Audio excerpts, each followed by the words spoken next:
Morning, ladies and gentlemen. Thank you for the kind introduction. Let's have a look at the ad hoc portion of our adventure. We're going to define a couple of things first and set some boundary conditions before we jump into this. So ad hoc is for a particular case. You think about an ad hoc committee; they're always structured just one event, um, and that's very true. And some of my mentoring experiences are exactly that. They're in one specific thing, really without consideration of the wider application. But as I was pulling all of this together, uh, I realized that a lot of my mentor experiences, both mentoring and being the mentee, were very informal. The person didn't really know that being a mentor, I didn't necessarily know I was seeking information. What it was, though, it was clearly self-directed.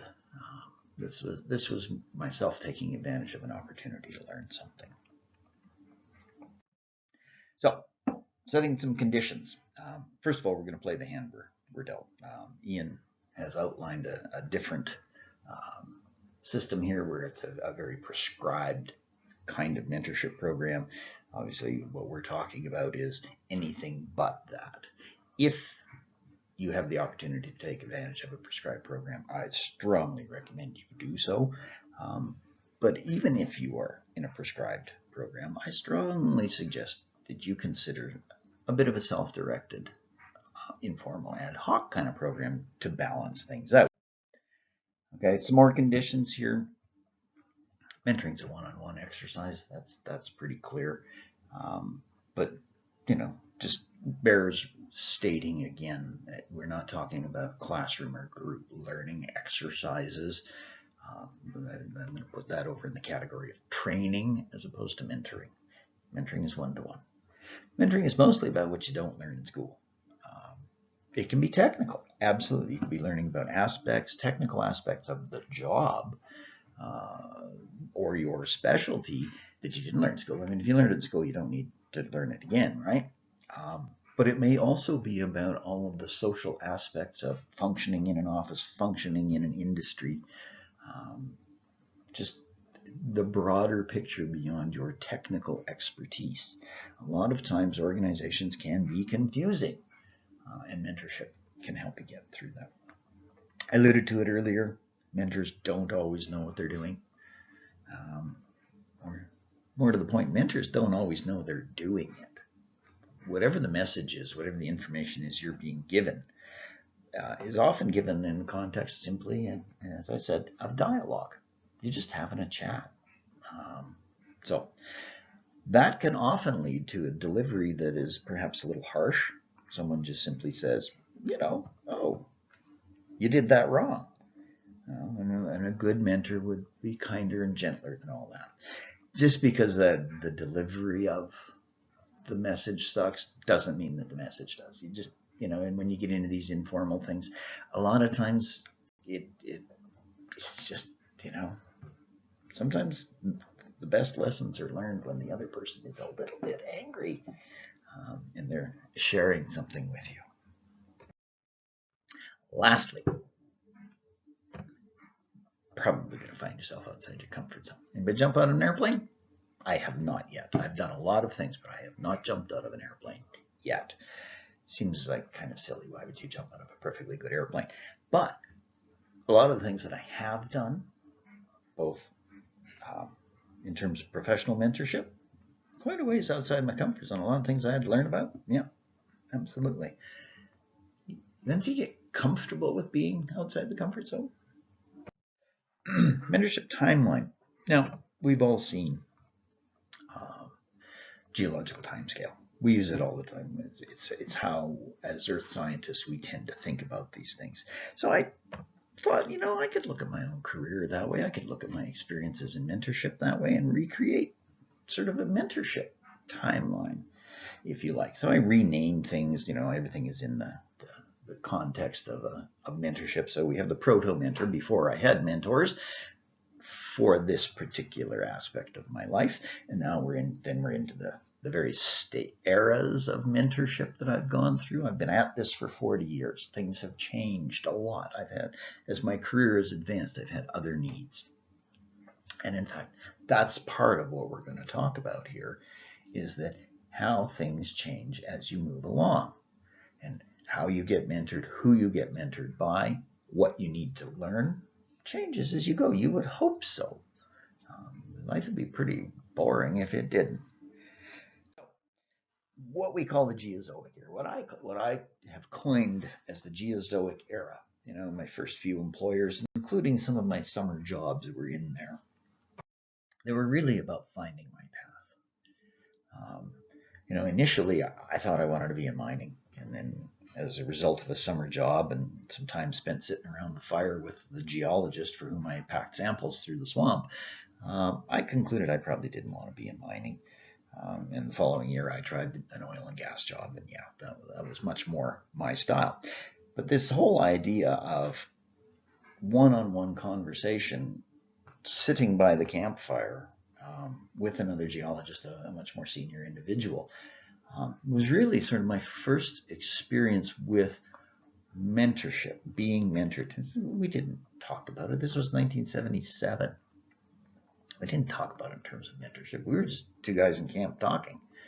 And, I wanted to know what his life had been like in his 40-year career at that point in time. I still use the campfire as a great place to sit with young professionals and have a discussion. The Geozoic is about acquiring your technical skills. Like I say, not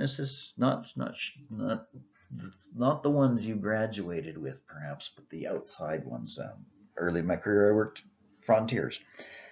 Learned a ton of stuff from people who had been working in frontiers much longer than I had, about all kinds of things that I had really just never heard of in school.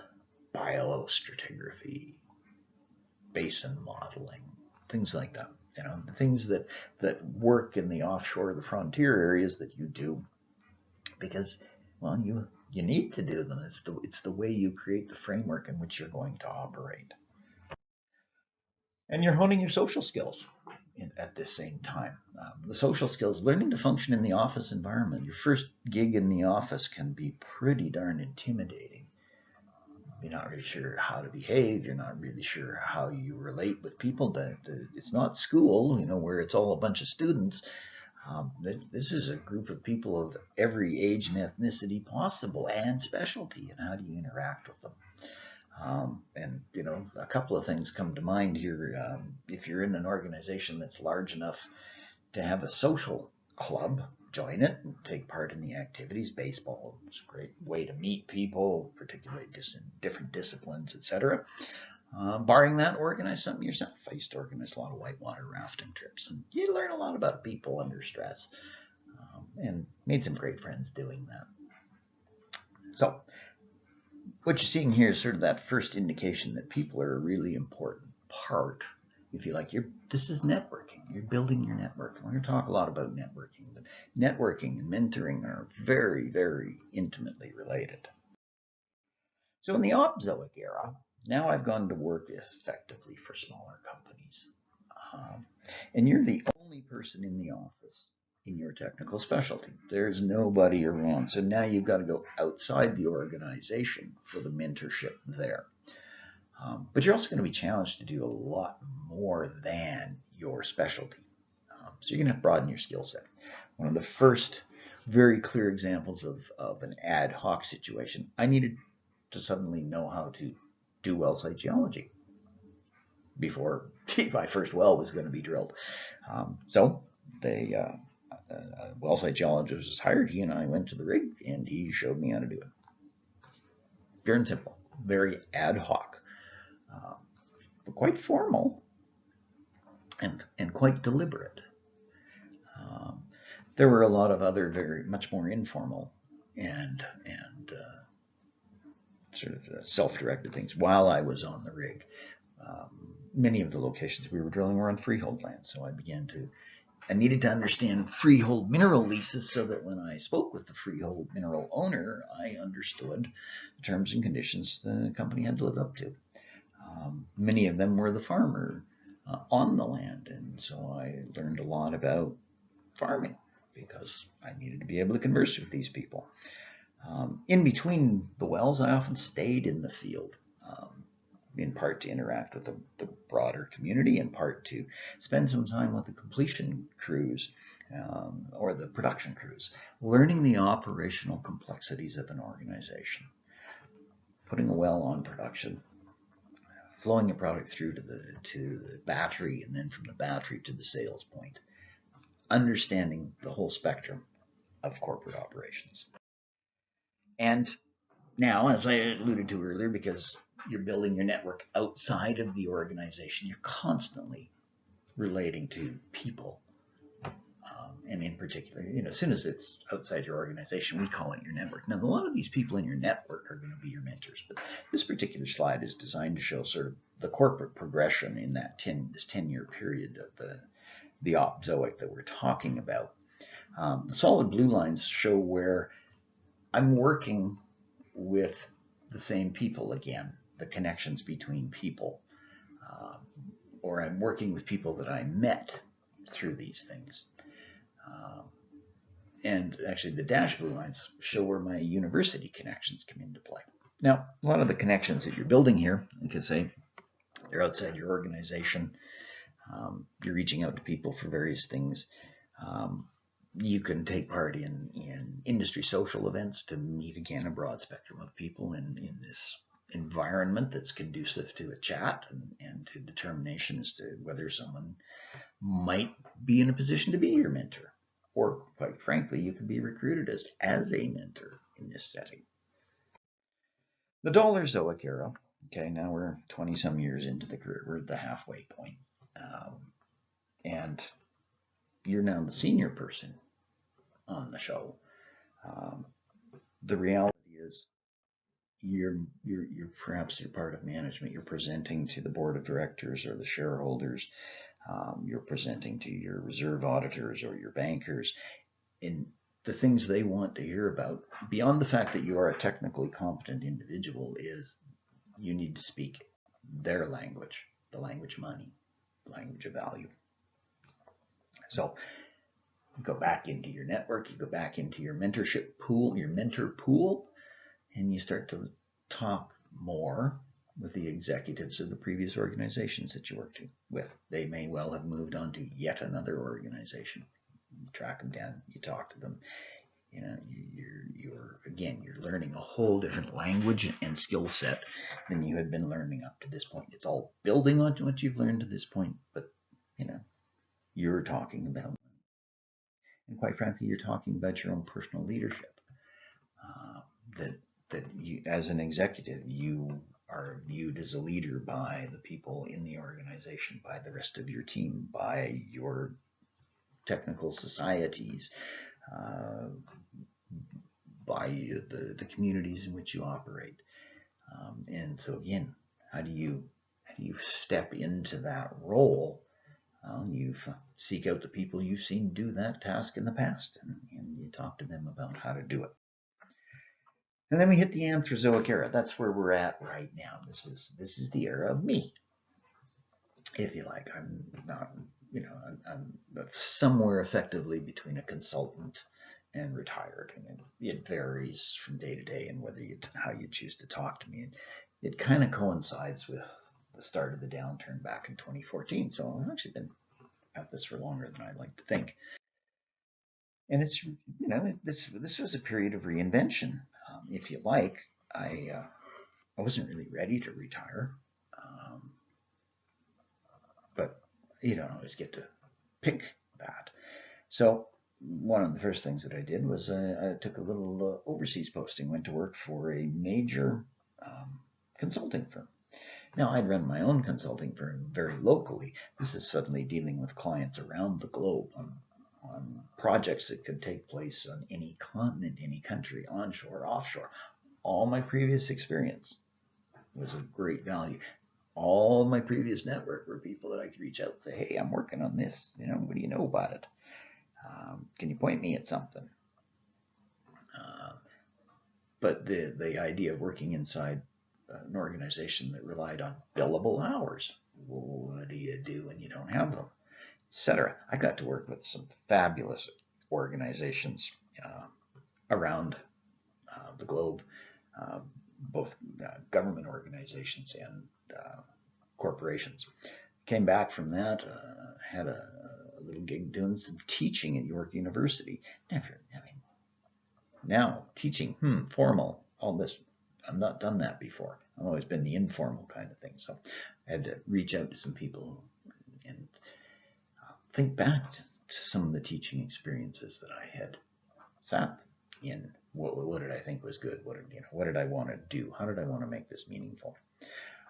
I also got together with a group of individuals, had a really good idea for a project in Alaska, and we tried to get that kicked off. And that meant communicating with an awful lot of people, both in governments and in the financial sector, in an effort to get this thing,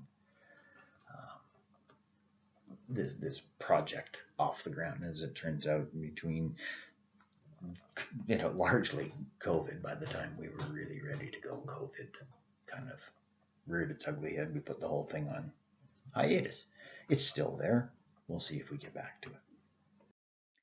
So if I was to just summarize here what an ad hoc, informal, and self-directed mentorship path might look like or might mean for someone, it's just one way.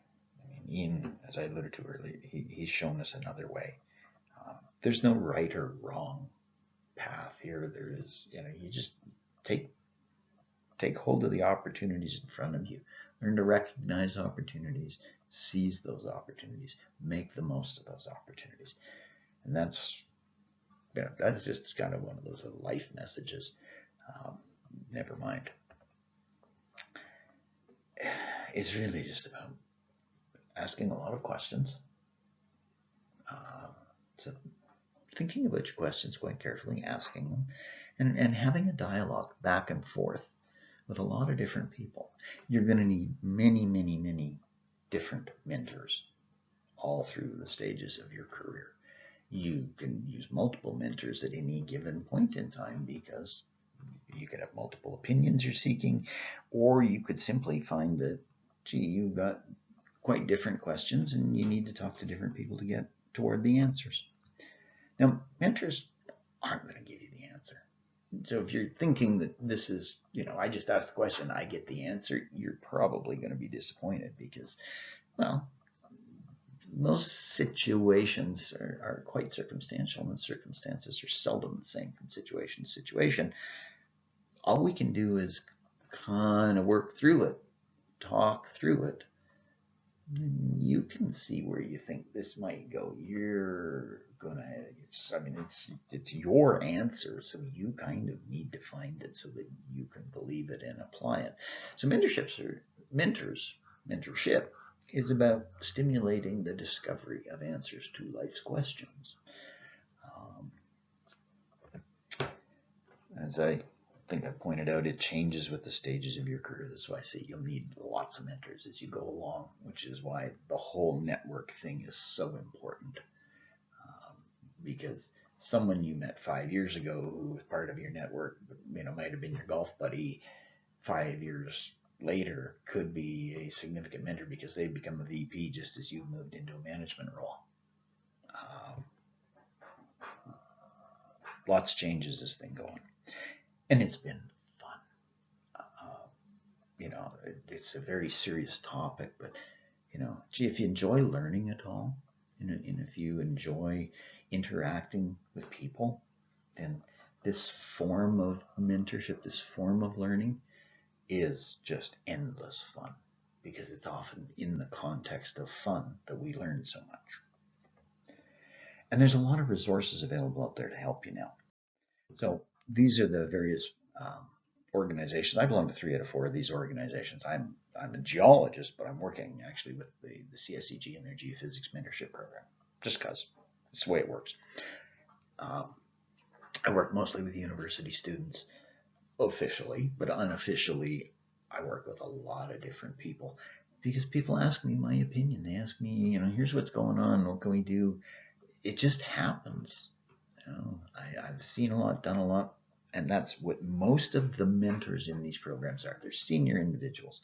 If you want to know something very specific, very technical, probably not going to get the answer, but they might be able to point you at someone who can give it to you or can help you find it. I have a great network of people that I refer my mentees to if they want something very specific. But if you want some general help, then these are fabulous places to start your mentorship search.